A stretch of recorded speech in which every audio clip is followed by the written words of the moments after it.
आइए अब हम लोग अपनी third topic the making of nationalism in Europe को स्टार्ट करते हैं।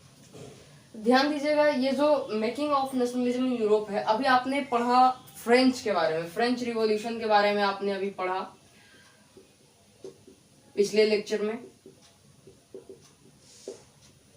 लेकिन यहाँ जो है, यहाँ पूरे यूरोप की बात की जा रही है। कहाँ? पूरे यूरोप की बात की जा रही है कि पूरे यूरोप में धीरे धीरे नेशनलिज्म कैसे बढ़ा, कैसे बना। अब देखिए, करीब 18th सेंचुरी की बात है, मिड 18th सेंचुरी की, मतलब 1750 के आसपास, इस टाइम की बात है, 1750s के आसपास की बात है कि अगर आप यूरोप को उठा के देखोगे तो वो जो है किंगडम में बटा हुआ था। वो कोई भी वहाँ नेशन स्टेट आपको देखने के लिए नहीं मिलेगा। वहाँ जो सारे जो मान लीजिए ये जो पार्ट ऑफ लैंड है, ये किस में बटे हुए थे? किंगडम में बटा हुआ था। जैसे इतना एरिया पर किसी एक राजा का शासन है तो वो पहला किंगडम बन गया उस राजा का। फिर उसी तरीके से पूरा पार्ट ऑफ लैंड अलग अलग किंगडम में बटा हुआ था। वहां पर कोई भी आपको नेशन स्टेट देखने के लिए नहीं मिला था। इसलिए ये देखिए, पहला लाइन लिख रहा है, at that time of mid 18th century. Mid 18th century के टाइम पे वो जो सारा आपको यूरोप दिखेगा, उसमें आपको कोई भी नेशन स्टेट बना हुआ नहीं दिखेगा। अभी के टाइम पे जो आपको कंट्रीज दिख रहा है, जैसे जर्मनी, इटली, स्विट्जरलैंड, ये सब उस टाइम पे किस में डिवाइड थे?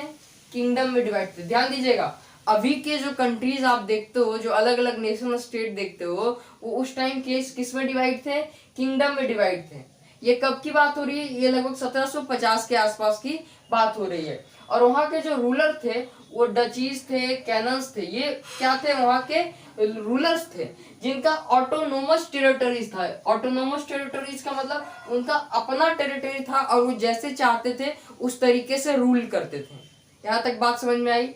अब देखिए, तीसरा इंपॉर्टेंट पॉइंट है, ये जो आपको दिख रहा है डचीज, कैनन्स, या फिर जो अलग अलग किंगडम के जो लोग हैं, जैसे यहाँ ए ग्रुप, यहाँ बी ग्रुप, तो ध्यान दीजिएगा, वो अपने आप को एक कलेक्टिव शेयरिंग के रूप में नहीं देखते थे। वो अपने आप को एकजुट नहीं मानते थे। वो जो थे वो अपने आप को यूनाइट नहीं मानते थे। वो ये नहीं समझते थे कि उनका जो कल्चर है वो कॉमन कल्चर है। वो सभी अपने अपने कल्चर को भी फॉलो करते थे, अलग अलग लैंग्वेज बोलते थे। इसी वजह से एक किंगडम के लोग अपने आप को कॉमन कल्चर के नहीं मानते थे। जैसे मान लीजिए फॉर एन एग्जांपल, कोई एक किंगडम है, यहाँ कोई अलग कल्चर फॉलो करने वाला है, यहाँ कोई अलग कल्चर फॉलो करने वाला है, यहाँ कोई इस पार्ट पे कोई अलग लैंग्वेज बोलता है और यहाँ कोई अलग लैंग्वेज बोलता है। अब एक राजा आया और वो ये पूरे पार्ट को कब्जा कर लिया। अब इन सभी का, जिनका कल्चर नहीं मिल रहा है, जिनका लैंग्वेज स्पीकिंग एक नहीं है, उन सभी को एक एरिया में ही रहना पड़ रहा है। इसी वजह से वो लोग अपने आप को एकजुट नहीं मानते थे, कलेक्टिव शेयरिंग वो लोग अपने आप को नहीं मानते थे। तो इसको नोट कीजिए, इस पॉइंट को। उसके बाद हम लोग नेक्स्ट स्लाइड में आगे बढ़ते हैं। ध्यान दीजिएगा, अभी जो हमने पढ़ा कि उस टाइम किंगडम में सब बटे हुए थे, तो उसके हम कुछ एग्जांपल्स देखते हैं। सबसे पहला और इम्पोर्टेंट एग्जांपल्स है हब्सबर्ग एम्पायर। हम लोग पढ़ेंगे अभी हब्सबर्ग एम्पायर के बारे में। अभी जो कंट्री आपको ऑस्ट्रिया और हंगरी दिख रही है, ध्यान से समझिएगा, ऑस्ट्रिया और हंगरी जो अभी प्रेजेंट टाइम में आपको जो कंट्री दिखती है, उस जगह पर पहले क्या था? हब्सबर्ग एम्पायर रूल करता था। ठीक है। अच्छा, इसमें और क्या क्या था भाई? तो इसमें ट्रॉयल, ऑस्ट्रिया और स्वीडनलैंड का जो अल्पाइन रीजन है, यानी पहाड़ी क्षेत्र है, वो सभी हब्सबर्ग एम्पायर में शामिल थे। साथ ही साथ अगर आप देखिएगा, मैंने आपको बताया कि एक ही किंगडम में अलग अलग लैंग्वेज बोलने वाले लोग भी रहते थे, तो उसका भी एग्जाम्पल हब्सबर्ग एम्पायर के अंदर ही आपको दिखेगा कि इसके जो बोहेमिया रीजन थे उसमें जर्मन स्पीकिंग लोग रहते थे। कौन लोग? जो जर्मन बोलते थे। और इसके जो लोम्बार्डी एंड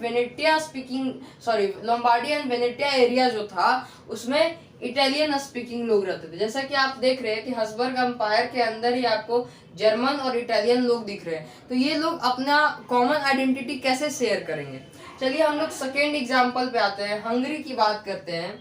तो हंगरी में आपको देखने के लिए मिलता कि आधा जो पॉपुलेशन था उस टाइम मैगेयर लैंग्वेज बोलता था। ये जो मैगेयर लैंग्वेज है ये बोलता था, और जो आधा पॉपुलेशन था वो अलग अलग तरह की वैरायटी ऑफ डायलेक्ट्स बोलते थे, यानी अलग अलग लैंग्वेज वो लोग बोलते थे। उनकी जो कॉमन लैंग्वेज थी वो सेम नहीं थी।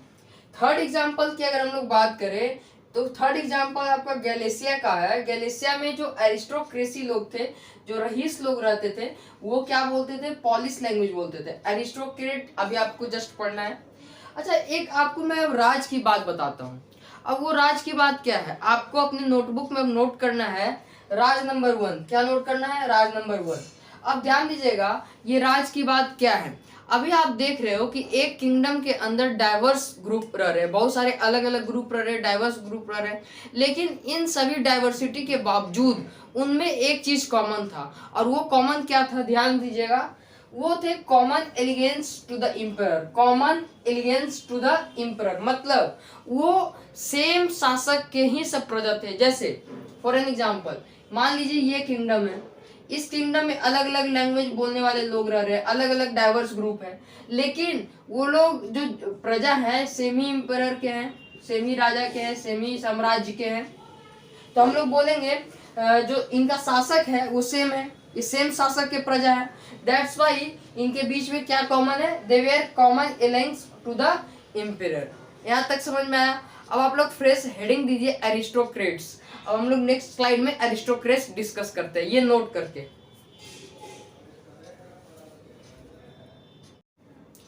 ध्यान से समझिएगा। अब aristocracy and the new middle class, आप लोग हेडिंग मारिएगा, aristocracy and the new middle class.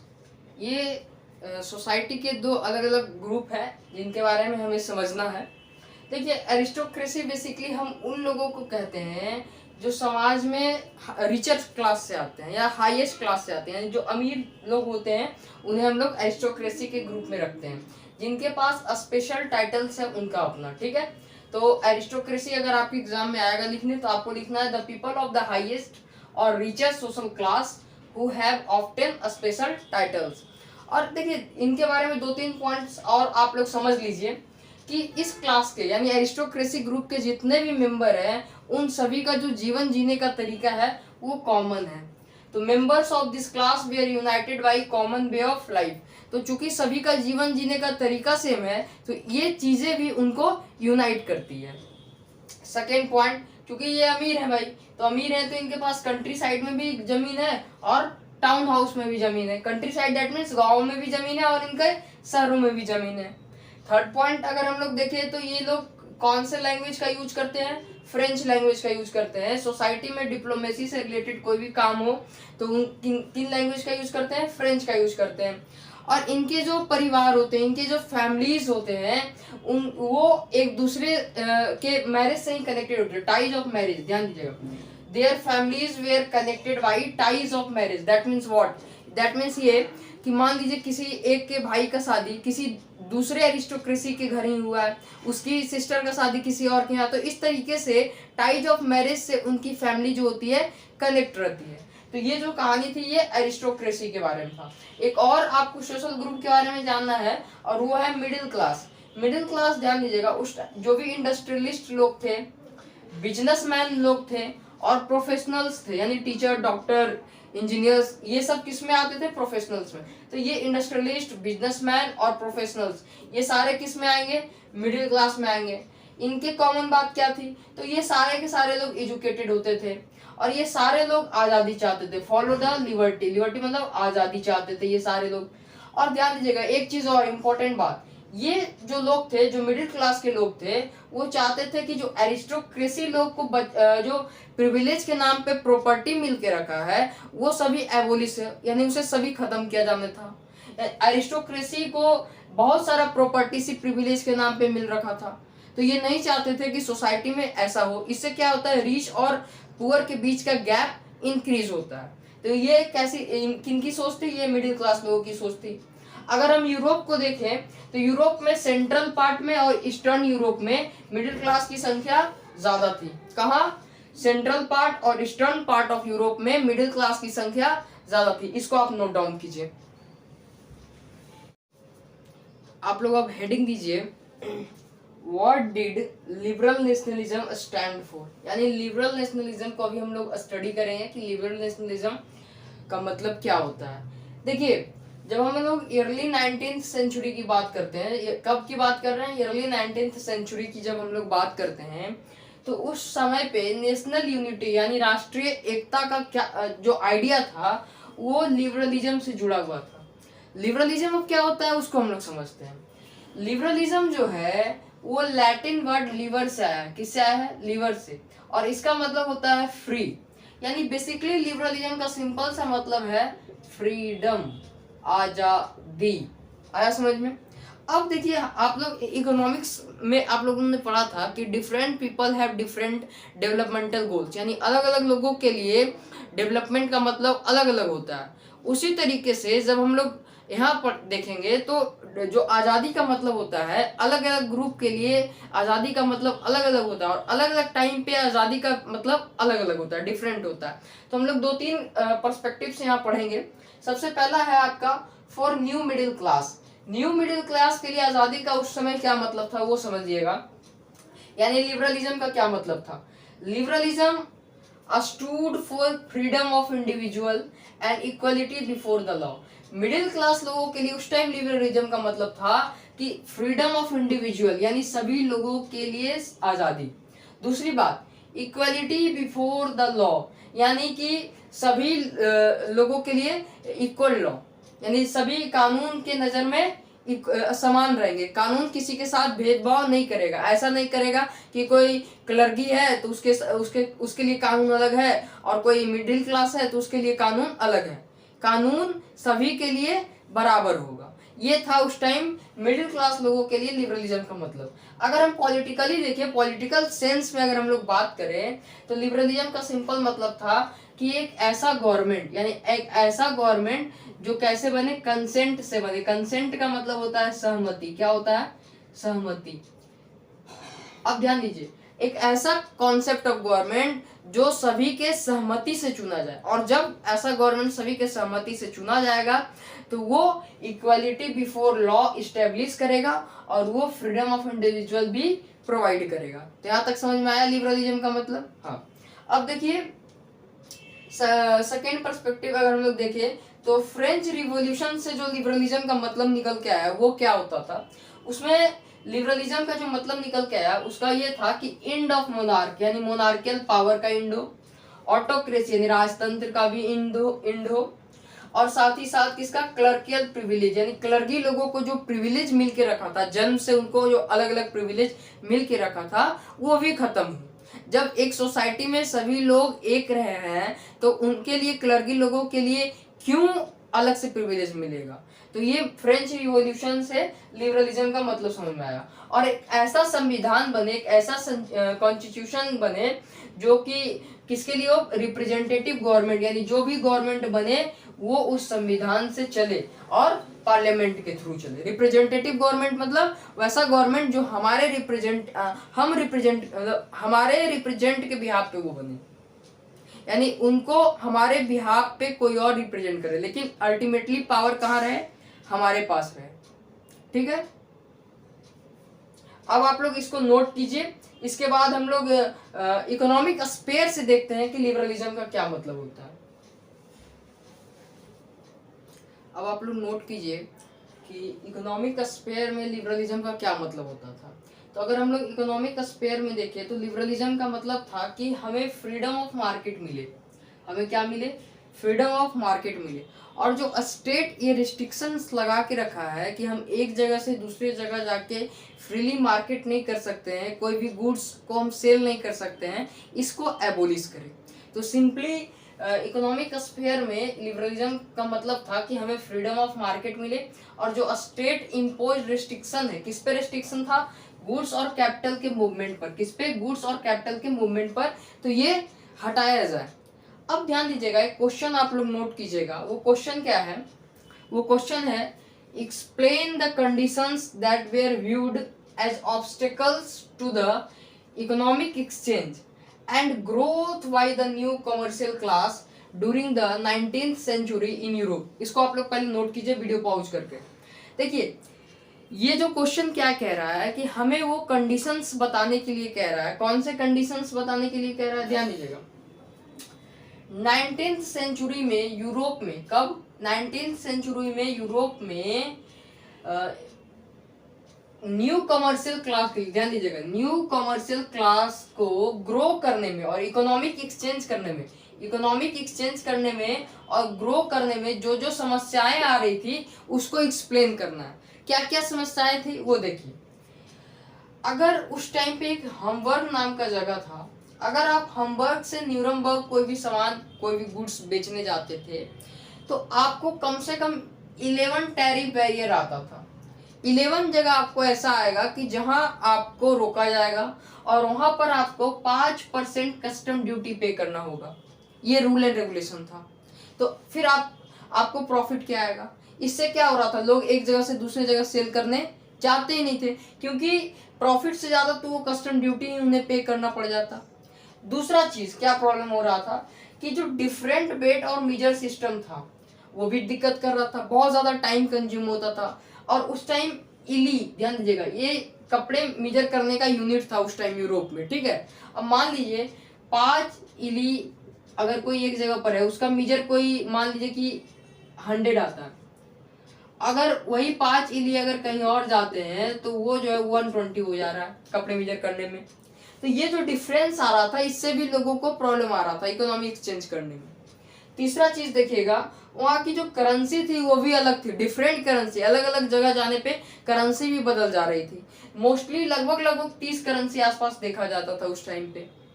अच्छा, एक ध्यान दीजिएगा, नेपोलियन ने क्या किया था, नेपोलियन ने उस टाइम पे small principalities a confederation of 39 state, छोटे छोटे टुकड़ों में 39 स्टेट क्रिएट कर दिया था।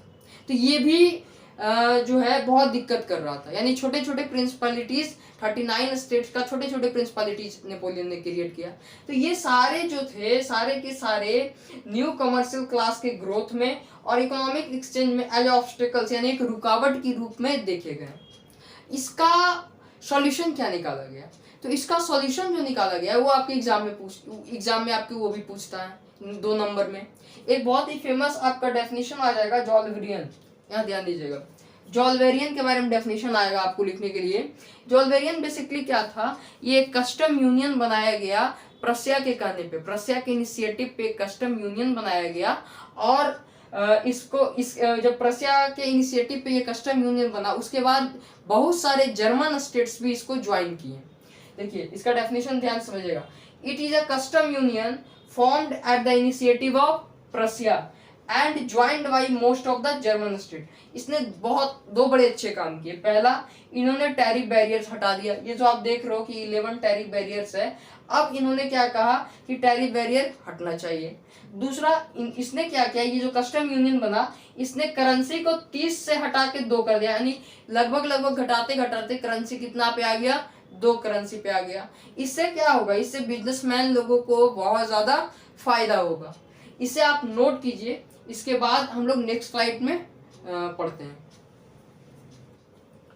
अब आप लोग हेडिंग दीजिए, a new conservatism after 1850, a new conservatism after 1850। देखिए 1815 में नेपोलियन अपने शासन से हटा दिया गया और इसके बाद ये जो नेपोलियन का जब हार हुआ, जब डिफीट हुआ 1815 में, तो ये जो यूरोपियन गवर्नमेंट थी, ध्यान दीजिएगा, यूरोपियन गवर्नमेंट बेसिकली किसके द्वारा पावर चलाने किसके द्वारा चलाना स्टार्ट हो गई, वो कंजर्वेटिज्म के द्वारा चलाना स्टार्ट हो गई।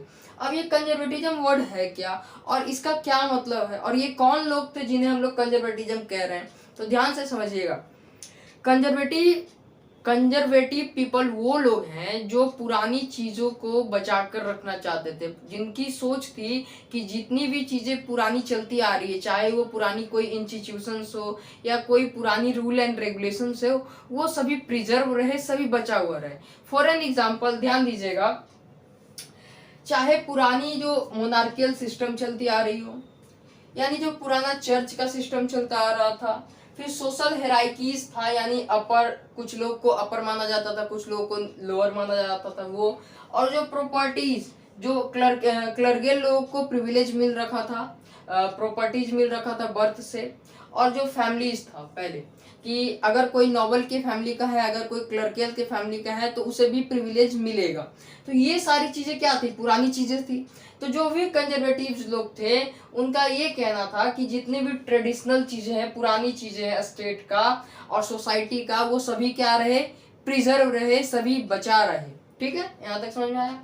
अब ध्यान दीजिए, जैसे 1815 में नेपोलियन रूल गया, कंजर्वेटिज्म के हाथ में पावर आया, उस टाइम पे क्या हुआ, 1815 में ही 1815 में ही 1815 में कुछ यूरोपियन पावर्स, जिसमें कौन कौन थे, ब्रिटेन, रसिया, प्रसिया जो कि अभी का जर्मनी है, और ऑस्ट्रेलिया, ये सभी वियना एक जगह है यूरोप में, वहाँ ये लोग मिलते हैं। और क्यों मिलते हैं, वो यहाँ कुछ बदलाव लाने के लिए मिलते हैं, जो कि हम लोग नेक्स्ट स्लाइड में पढ़ेंगे, ट्रीटी ऑफ वीना, जिसमें कुछ चेंजेस लाए गए थे। और इस ये जो ट्रीटी ऑफ वीना होगा, इसको कौन एड्रेस कर रहा था, इसको ड्यूक मैटरनिक नाम के एक व्यक्ति एड्रेस कर रहे थे। आपके एमसीक्यूज में एक बहुत इंपॉर्टेंट क्वेश्चन आता है, जो कि एक स्टेटमेंट दिया गया है ड्यूक मैटरनिक के द्वारा कि when France sneezes the rest of the Europe catches cold, यानी जब फ्रांस छींकता है तो पूरे यूरोप को ठंड लग जाता है। यह स्टेटमेंट दिया गया है ड्यूक मैटरनिक के द्वारा, और ये आपके एग्जाम में आता है। इसका क्या मतलब हुआ कि जब फ्रांस छींकता है पूरे यूरोप में को ठंड लग जाता है। मतलब है कि अगर फ्रांस में कोई भी हलचल हुई, चाहे नेशनलिज्म को लेकर या किसी और भी चीज को, तो पूरे यूरोप में हड़बड़ी मच जाती है, पूरे यूरोप फ्रांस को फॉलो करने लग जाता था। तो इसीलिए इन्होंने एक बहुत जबरदस्त स्टेटमेंट दिया, जो कि आपके एग्जाम में आएगा, इसको याद कर लीजिएगा। अब ये जो वीना में इनका मीटअप हो रहा था, ये कुछ बदलाव लाया गया, जिसको हम लोग ट्रीटी ऑफ वीना में पढ़ेंगे। इसको नोट कीजिए, फिर नेक्स्ट स्लाइड में हम लोग ट्रीटी ऑफ वीना डिस्कस करते हैं। हेडिंग डालिए अब, treaty of Veena. It is very important, आपके एग्जाम पॉइंट ऑफ व्यू से ट्रीटी ऑफ वीना बहुत इंपॉर्टेंट है। और बेसिकली इसका पर्पस क्या था, तो इसका सिंपल ये पर्पस था कि नेपोलियन टाइम में जितने भी चेंजेस आए थे, नेपोलियन ने यूरोप में जितने भी चेंजेस लाए थे, उन सभी चेंजेस को बदलना, उन सभी चेंजेस को चेंज करना ट्रीटी ऑफ वीना का मेन पर्पस था। अब ध्यान दीजिएगा क्या क्या चेंजेस हुआ ट्रीटी ऑफ वीना में, क्या क्या बदलाव लाया गया। तो एक बॉनबॉन डायनेस्टी था, एक तो बिस्किट भी आती है बॉनबॉन, बट यहाँ ध्यान दीजिए, बॉनबॉन डायनेस्टी जो था, जो कि फ्रेंच रेवोल्यूशन के टाइम पे बॉनबॉन डायनेस्टी को उसके पावर से हटा दिया गया था। अब ट्रीटी ऑफ वीना होने के बाद उसको फिर से पावर दे दिया गया। पहला बदलाव क्या, बॉनबॉन डायनेस्टी को फिर से पावर दिया गया। दूसरी चीज, फ्रांस ने जितने भी टेरिटोरीज पे कब्जा किया था, फ्रांस ने जितने भी टेरिटोरीज पे कब्जा किया था, उन सभी टेरिटोरीज को छोड़ना पड़ा। नेपोलियन के टाइम पे फ्रांस ने जितने भी टेरिटोरीज को कब्जा किया था, उन सभी टेरिटोरीज को फ्रांस को छोड़ना पड़ा। अब तीसरा काम क्या किया गया कि फ्रांस जो है फ्यूचर में और भी अपना टेरिटोरी एक्सपेंड नहीं करे, इसलिए फ्रांस के बाउंड्री के चारों तरफ, मान लीजिए ये फ्रांस है, तो इसके बाउंड्री के चारों तरफ कुछ स्टेट्स सेटअप किया गया। अब वो क्या था वो देखिएगा। तीसरा क्या है कि series of states were set up on the boundaries of France. ये किस लिए, ताकि फ्रांस जो है फ्यूचर में अपनी टेरिटरी को एक्सपैंड नहीं करे। नंबर 4 ध्यान दीजिएगा। अब कौन कौन से स्टेट को सेटअप किया गया वो देखिए। The kingdom of Netherland which included Belgium was set up in the north. North में नीदरलैंड के साथ बेल्जियम को मिलाकर किसको सेटअप किया, नीदरलैंड और बेल्जियम को, कहा, नॉर्थ में। दूसरा, Genoa was added to Piedmont in the south. Genoa को पिडमोंट के साथ ऐड करके कहां सेट किया गया, साउथ में।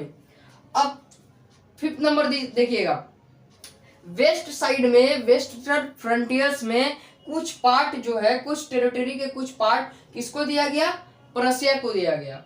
और ऑस्ट्रेलिया को किस पे कंट्रोल दिया गया, थोड़ा सा इटली पे। ये कौन सा पॉइंट है, 5th पॉइंट है, ये इंपॉर्टेंट आपको याद रखना है।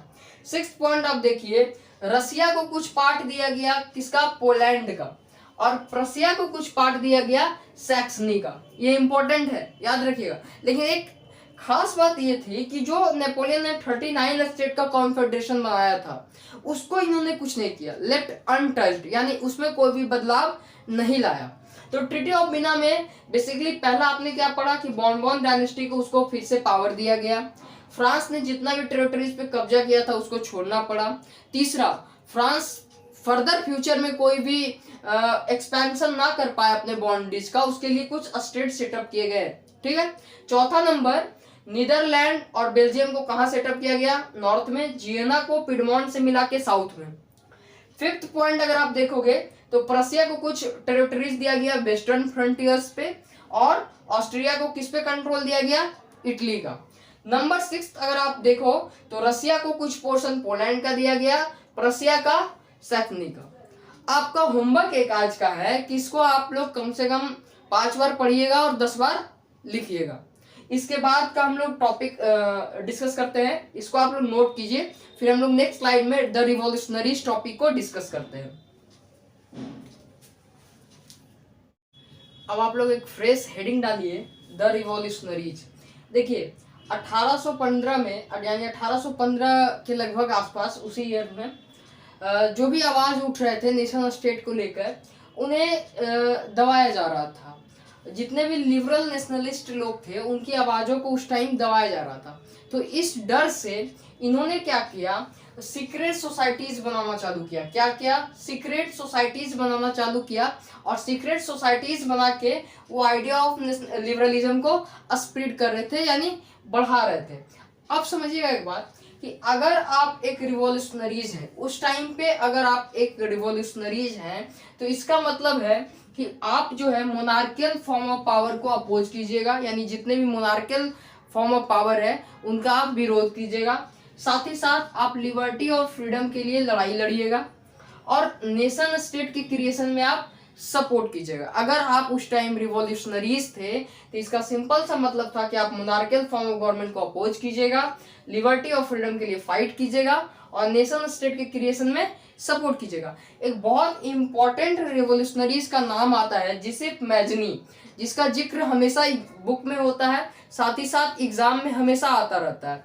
तो देखिए जिसिप मैजनी के बारे में हम लोग जानते हैं। तो जिसिप मैजनी का जन्म जियोना में हुआ था 1807 में। कब? 1807 में जियोना में। अब ये एक मेंबर थे, एक सीक्रेट सोसाइटी के ये मेंबर थे, जो कि कहाँ की थी? कार्बोनारी की थी। एक कार्बोनारी की एक सीक्रेट सोसाइटीज थी, उनके ये मेंबर थे। अब जब इनकी उम्र 24 साल थी तो इन्होंने क्या किया कि एक रिवॉल्यूशन में पार्ट लिया था जो कि लिबेरिया में हुआ था। तो इसमें इनको दोषी कह के जेल भेज दिया गया था। ठीक है। कब? जब इनकी उम्र 24 साल थी। इनके दो बहुत ही इंपॉर्टेंट सीक्रेट सोसाइटीज है, और उसका नाम है यंग इटलियन मार्शलीज और यंग यूरोपियन वर्ने। इसको आप याद कीजिएगा, यंग इटलियन मार्शलीज, यंग यूरोपियन वर्न, इनके द्वारा बनाया गया ये सीक्रेट सोसाइटीज थी। इनका एक थिंकिंग था, एक सोच था, और वो थिंकिंग ये था कि Mazzini believed that God has intended nations as natural unit of mankind, यानी कि गॉड ने जितना भी नेशंस बनाया है वो क्या है? नेचुरल यूनिट ऑफ मैनकाइंड है। इसलिए इस पे कोई भी व्यक्ति अपने तरफ से कोई भी मतलब अनलिमिटेड पावर यूज नहीं कर सकता है, क्योंकि ये नेचुरल यूनिट ऑफ मैनकाइंड है।